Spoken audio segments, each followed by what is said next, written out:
সবার জন্য শিক্ষা বাস্তবায়নের জন্য আমরা এই 1991 সালে দেশনেত্রী বেগম খালেদা জিয়ার ঘোষণা মতে বাংলাদেশে সবার জন্য শিক্ষা কার্যক্রম শুরু করি। শহীদ রাষ্ট্রপতি জিয়াউর রহমান গণশিক্ষা কার্যক্রমের মধ্য দিয়ে সাক্ষরতার অভিযান চালিয়ে বয়স্কদের জন্য বয়স্ক শিক্ষা পাঠশালা এবং কর্মসূচি প্রণয়ন করে সাক্ষরতার হার বাড়িয়েছিলেন।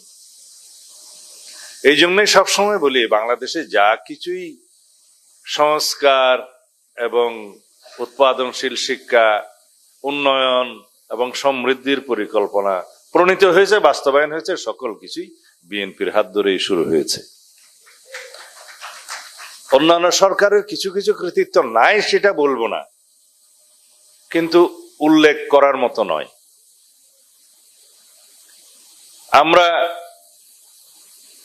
এই প্রাইভেট সেক্টরের জন্য যে দ্বার উন্মুক্ত করলাম, শিল্প কারখানা গার্মেন্ট শিল্পের জন্য যে উদ্যোগ প্রথম থেকে রাষ্ট্রপতি জিয়াউর রহমান গ্রহণ করলেন, বিদেশে শ্রমিক রপ্তানির যে উদ্যোগ তিনি গ্রহণ করলেন, তার সবকিছুর উপকার ভোগিত এই নেশন এখনো পর্যন্ত এবং সামনেও পেয়ে যাবে। তাই সবার জন্য শিক্ষা কার্যক্রমের জন্য আমরা শুরু করেছিলাম খাদ্যের বিনিময়ে, ফুড ফর এডুকেশন, খাদ্যের বিনিময়ে শিক্ষা হবে বাংলায়। পরে সেটা পরবর্তী সরকার অর্থের বিনিময়ে শিক্ষা এই কর্মসূচি কন্টিনিউ করেছেন, কিন্তু প্রসার করেননি। অন্তত প্রাইমারি শিক্ষায় একটা বৈপ্লবিক পরিবর্তন আমরা লক্ষ্য করেছি তখন। কারণ যেই দরিদ্র ঘরের সন্তান তার পেটের ক্ষুধা নিবারণের জন্য অল্প বয়সে স্কুলের বাইরে রুটি রুজির চেষ্টায় লিপ্ত থাকতো, তার দরিদ্র পিতামাতা সেটা ছাড়া আর কোনো চিন্তা করতে পারতেন না, তাকে স্কুলে নিয়ে আসার জন্য জবরদস্তি আইন পাশ করে তো আর হবে না।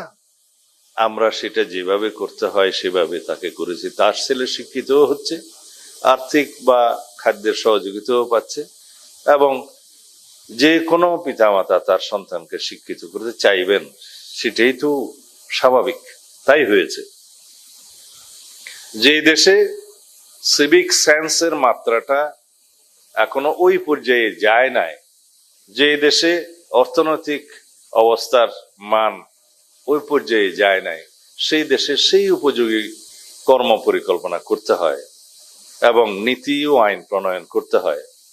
জবরদস্তি কোনো আইন প্রণয়ন করে মানুষকে সেই লেভেলে উন্নীত করা যায় না, জাতিকে সেই লেভেলে উন্নত করা যায় না।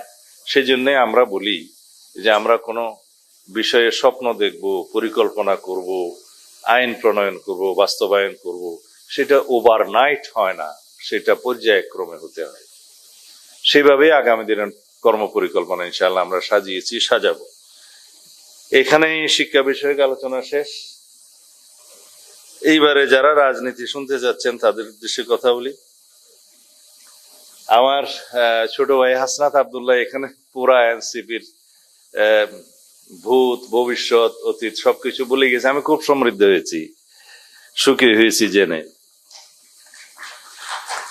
যাই হোক, আমি কোনো উত্তর দিতে চাচ্ছি না, কিছু পরামর্শ দিতে চাচ্ছি যে আমাদের যে গণতান্ত্রিক চর্চা সেটা এগিয়ে নিতে হবে।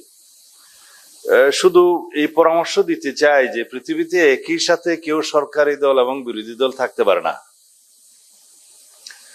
একই দরজা হয় খুলতে হয়, না হলে বন্ধ করতে হয়। এখনো পর্যন্ত সেই টেকনিক কেউ আবিষ্কার করতে পারে নাই।